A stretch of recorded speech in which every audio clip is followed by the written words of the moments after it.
And the people that I was really getting the most response from and wanted to hear what they had to say were planners. Right. Instead of, the preservation had been historians Right. and museum people maybe, and they tended to be focused on one building. Right. And that you save the X building and everything's going to be wonderful, and then you put a museum in it. Yes, right, yes, right, yeah. Because despite the fact that I was doing the survey, I was also trying to get neighborhoods activated. That was really one of the points, Right, things yeah. you wanted to have happen in the community. That the neighbors started understanding where they lived, and that it was worth something, and that there was a group that was fighting for that in City Hall.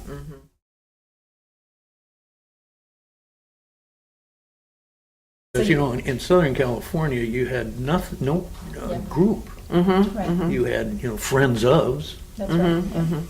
but there weren't any, there wasn't a Pasadena Right. Heritage or any such thing. So if we're forming organizations, why don't we have a statewide organization?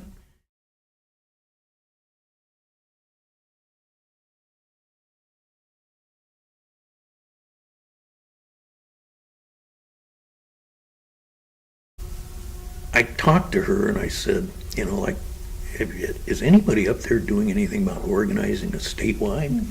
And she said, well, I think there's a few people.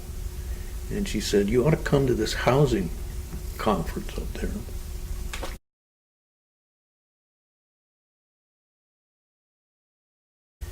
And we all got together and talked about, what's the next step? And well, we're going to have a meeting at the Heritage in San Francisco in about 2 months and get everybody to get together. And I says, well, by that you mean all the people in Sacramento and San Francisco? And he said, yeah, pretty much. So I came back from that and I thought, God, we got to get in on this. I mean, as far as I know, nobody knows about this. So I called up everybody I knew in LA and I says, this is happening. Who were they? I think Margaret Bach. Right, that's what I was thinking. Margaret Bach was the first because she was so great. So you contacted all these people and got the word out, and then They came to a meeting at the library.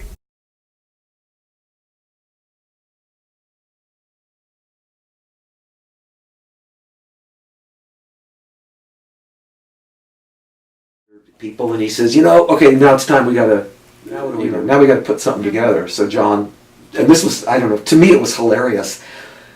I didn't really think that he planned that far ahead with it, but it showed he spent a lot of time thinking about this. What would this organization be? And I can't remember if he actually had the name for it, but he probably did. He said, okay, so he had this gigantic pad that you can buy at Staples or one of those, and he started drawing a diagram. I think it was more like an organization chart, kind of a diagram of, okay, this is what we can do. And the first one was really intricate, and here's the board, and here are all of the departments, and here are the heads of the departments, and where they're going, that kind of stuff. Or we could do this, and he would flip it back over, and then he would do a little bit modified version of that would be a little simpler. And he finally, I don't remember how many more he might have shown, but he finally got to the last one. Or we could try something like this. And he just did a very, very simple thing. And so at least he had some kind of a general, simple plan. But like I said, when everybody saw that one, it was like, yeah, that's the one, that one there.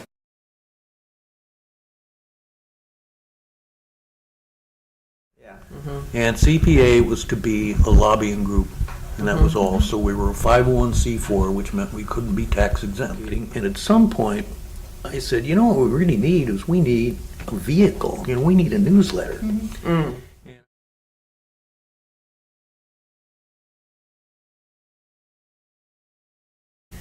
I had volunteered to do the newsletter, and I got Jim involved. Yeah. And we would just throw it together. I would call everybody, do you have a story? We put it together and it just blew everybody away. Well, of course. Yeah. Most of these things were ragtag publications, and this thing was Looked really good. great design. Yes, right, Jim Merritt, yeah, right. And it had information nearly everywhere. Because everybody said, wow, we finally got a place to put this stuff. And at that meeting, we had our first newsletter, and we had a table to sign people up. And John, at one point in the conference, says, "Well, I hope you've seen the CPA table up there, and I'd encourage everybody here to join." Wow. And that was like a big endorsement, because the trust people there wasn't much else going on, and they were looked on as, being important.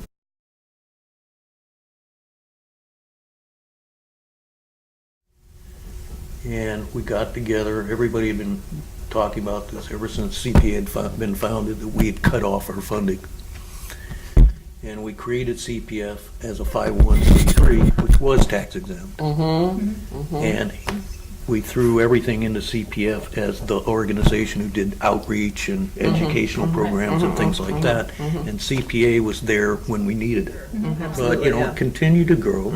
We had a great recruiting tool with the workshops and the state conference, which we took over. Right, that's See, right. originally it was something that John Frisbee, who was important in just backing us. Okay, so National Trust was sponsoring a conference? They came up with the idea, and they sold it to Knox, and Knox's fee was, well, let's have it in Riverside. The first one was in Filoli, which is this estate that the trust owned. So we started with meetings of CPA, yo-yoing up and down the state and around, and the conferences did the same once a year. Yes, right, We yes. started getting in a situation where people kept seeing people, Yep. and you had network. Right.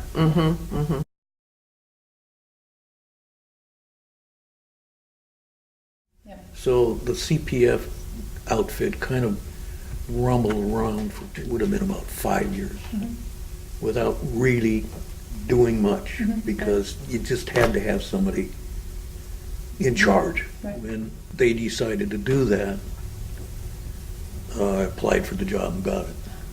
Right. So that's when I started working there. Right. And now what? And you're you had the in- misfortune of being hired. That was so much fun.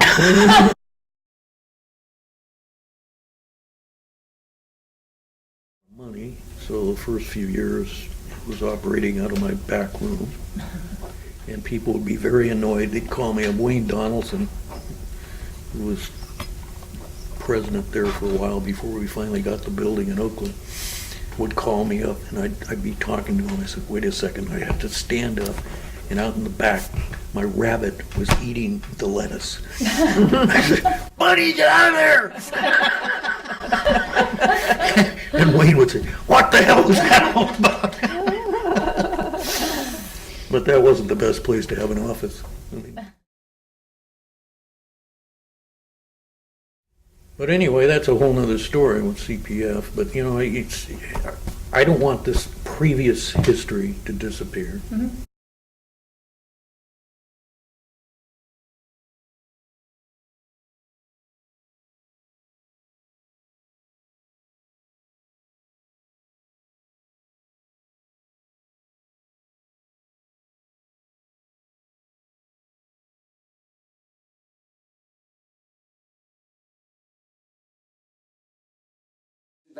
That was it. You look at all the youngins these days that are in these jobs, and if it wasn't for John, there wouldn't be as many people like that in planning departments or any place else, because they wouldn't have cared. Somebody had to put pressure on somebody else to make it sound important, and to realize that it's something that needs to be done, and to push politicians to be able to get the laws passed. I think he's left a great legacy for us.